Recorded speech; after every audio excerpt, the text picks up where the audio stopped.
গুরুত্বপূর্ণ আলোচনা করার জন্য অনুরোধ করছি তালা সরকারি কলেজের সহকারী অধ্যাপক শাহিনুল হক স্যারকে। ধন্যবাদ সঞ্চালক মহোদয়কে। উদারতা যুব ফাউন্ডেশনের 10ম বর্ষপূর্তি অনুষ্ঠান আজকে আলোচনা সভা, বিশেষ সম্মাননা প্রদান ও আব্দুল্লাহ মাহমুদ স্মৃতি দিবানৈশ মিনি ক্রিকেট টুর্নামেন্টের আয়োজন উপলক্ষে উদারতা যুব ফাউন্ডেশনের আয়োজনে আজকে এখানে উপস্থিত রয়েছেন এই অনুষ্ঠানের সভাপতি, প্রধান অতিথি, বিশেষ অতিথিবৃন্দ, আমার সামনে উপবিষ্ট দর্শক শ্রোতারা, সবাইকে শুভেচ্ছা জানাই। আমি আসলে বেশ কয়েক বছর ধরেই উদারতার সাথে জড়িত। বিভিন্ন সময়ে পরামর্শ বা অন্যান্য সহযোগিতা করার চেষ্টা করি। 2024 নিয়ে আসলেই একটু সংগঠনের ভেতর আমি জানি যে সংগঠনের ভেতর একটু ক্ষোভ রয়েছে। এই ক্ষোভ থাকার যথেষ্ট কারণও আছে। একটু আগে আমরা শিমুলের বক্তব্য শুনলাম, সঞ্চালকের বক্তব্য শুনছিলাম, ওর কথাও শুনছিলাম। ওরা কিছু কিন্তু ক্ষোভ প্রকাশ করেছে। ক্ষোভ প্রকাশ করার কারণ হলো এই যে স্বেচ্ছাসেবী সংগঠন, এই সংগঠনে আসলে কিন্তু তাদেরকে কোনো বেতন ভাতা দেওয়া হয় না। তারা নিজেদের পড়ালেখা কার্যক্রম সব কিছু করার সাথে সাথে সমাজের উন্নয়নে, এলাকার উন্নয়নে, এলাকার দুস্থ মানুষের উন্নয়নে তারা কাজ করে। এরা অল্প বয়স্ক মানুষজন তো ভলান্টিয়াররা, এরা আপনাদের কাছ থেকে সর্বোচ্চ একটু ধন্যবাদ চায়, একটু ভালোবাসা চায়, আর কিছু চায় না। তো আমরা আসলে আমাদেরকে একটু উদার হতে হবে। যারা আমরা সমাজে বসবাসকারী মানুষজন, আমাদেরকে ওদের ওই মনস্তত্ত্বটা বুঝতে হবে। সবাই কিন্তু মানে অল্প বয়সী মানুষজন খুব একটা তারা কিন্তু আসলে সব বিষয়ে বৈষয়িক চিন্তা ভাবনা করে না। ওরা হচ্ছে ওদের একদম কোমল মন। ওদের চিন্তা ভাবনায় যে একজন দুস্থ মানুষকে দেখছে, একে কিভাবে একটা ঘর বানিয়ে দেওয়া যায়, একটা টয়লেট বানিয়ে দেওয়া যায়, কিছু দুস্থ ছেলে মেয়েকে কিভাবে বৃত্তি দেওয়া যায়, ওরা কিন্তু সেই দিকে ওদের মনোযোগ। ওরা রাজনীতি বা সমাজের বিভিন্ন জটিলতা এইসবের মধ্যে কিন্তু ওরা নেই। সুতরাং ওরা আপনাদের কাছে যেটুকু চায়, শুধু ওদেরকে একটু পিঠ চাপড়ে দিয়ে একটু সাহস দেওয়া যে আমরা তোমাদের সাথে আছি, তোমরা খুব ভালো কাজ করছো। ওরা ভুল করবে, ওদের ভুল হতে পারে, ওদের কথাবার্তায় ভুল হতে পারে, কখনো কখনো কেউ হয়তো উদ্ধত্যপূর্ণ কিছু বলেও ফেলতে পারে।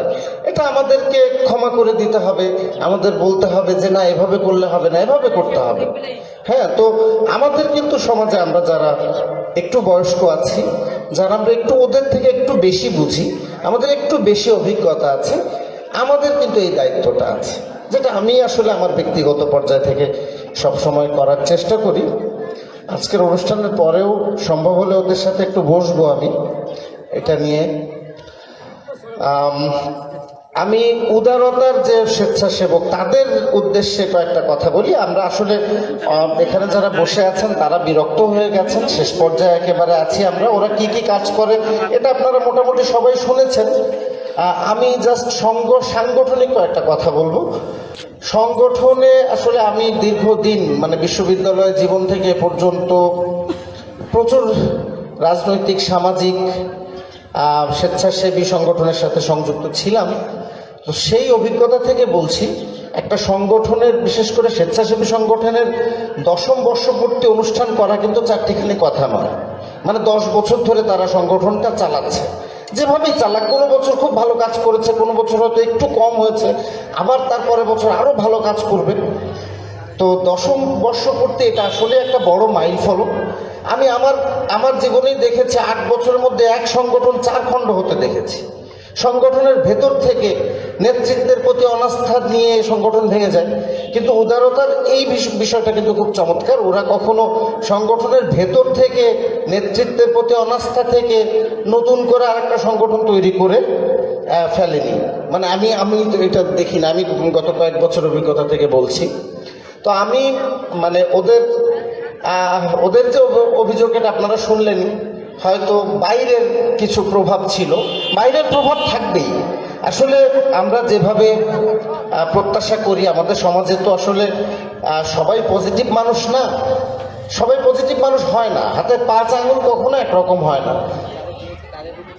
তো ঠিক আছে, তোমরা যাদেরকে সহায়তা করবে সব মানুষ যে আবার তারা হয়তো হঠাৎ করে অন্য কোনো কারণে, অন্য কোনো স্বার্থের কারণে হয়তো বা তাদের মতিভ্রম হয়েছিল, তারা তোমাদের সেই কৃতজ্ঞতাটা স্বীকার করতে চায়নি, ওকে ফাইন, আমরা সেটা মেনে নিব।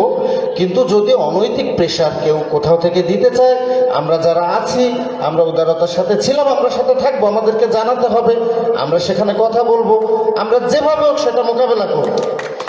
এটা কিন্তু কালেকটিভলি করবো, আমি একা করবো না। আমরা এখানে যারা বসে আছে, আরও যারা আমাদের এই টোটাল এই পুরো ইউনিয়নে যেসব পজিটিভ মানুষরা আছে, তাদের সবাইকে নিয়ে আমরা মোকাবেলা করবো। কারণ এটা একটা স্বেচ্ছাসেবী সংগঠন যেটা 10 বছর ধরে মানুষের জন্য কাজ করছে। এই সংগঠনকে তো আমরা হেরে যেতে দেবো না। সুতরাং তোমাদের এটা নিয়ে কোনো মনে করে রাখার দরকার নাই। যারা তোমাদের সাথে দুর্ব্যবহার করবে, তোমরা তাদের সাথে হাসি মুখে কথা বলবে, কথা বলে বলবে যে ঠিক আছে, আপনারা আমাদের সমালোচনা করেন, আমরা আরো ভালো কাজ করব। আপনারা এক সময় দেখবেন যে আপনারা আমাকে ধন্যবাদ জানাবেনই এক সময়। ঠিক আছে, তোমরা যত সমালোচনা করবে, তোমরা তত ভালো কাজ করার চেষ্টা করবে। আর যদি কেউ অনৈতিক বাধা প্রদান করতে চেষ্টা করে, তাহলে আমাদেরকে জানাবে, আমরা সেই ব্যাপারে ব্যবস্থা নেব। ঠিক আছে, তারা যাই হোক না কেন, আমরা সেই ব্যাপারে ব্যবস্থা নেব। ঠিক আছে, তো আমি তোমাদেরকে এই বিষয়ে আশ্বস্ত করতে চাই, আমরা তোমাদের সাথে আছি। আমরা এই ইউনিয়নের যারা এলাকায় বসবাস করি, যারা বাইরে বসবাস করি, এখন তো যোগাযোগ অনেক সহজ, একটা ফোন কলের মাধ্যমেই যোগাযোগ করা যায়। সুতরাং তোমরা সেটা করবে, তোমরা জানাবে। আর আমি আসলে বক্তব্যের শুরুতেই বলা উচিত ছিল, আসলে গত বছর এই প্রোগ্রামে যখন এসেছিলাম, আমার পাশে ছিলেন আমারই গ্রামের ASM ওয়াহেদ স্যার, যে সাতক্ষীরা সরকারি কলেজের প্রিন্সিপাল ছিলেন, উনি মারা গিয়েছেন এবছর। এবং আরও একজন আমাদের এই উদারতার অন্যতম বড় ডোনার ছিলেন আব্দুল্লাহ মাহমুদ চৌধুরী, তিনিও এই 2024 সালে তিনি মারা গিয়েছেন। তাদের আত্মার জন্য আত্মার মাগফিরাত কামনা করছি। এবং 2025 সাল একটা নতুন বছর। এই নতুন বছরে আমি মনে করি উদারতা 2024 সালের যে কিছু অপ্রাপ্তি উদারতাই মনে করছে, সেই অপ্রাপ্তিটা ঘুচিয়ে আরো বেশি করে আমরা কাজ করব। আমরা আরো বেশি করে মানুষের মধ্যে ছড়িয়ে পড়ব বিভিন্ন কর্মকাণ্ডের মাধ্যমে। উদারতার সাফল্য প্রত্যাশায় সবাইকে আবারও ধন্যবাদ জানিয়ে আমি আমার সংক্ষিপ্ত বক্তব্য শেষ করছি। ধন্যবাদ সবাইকে।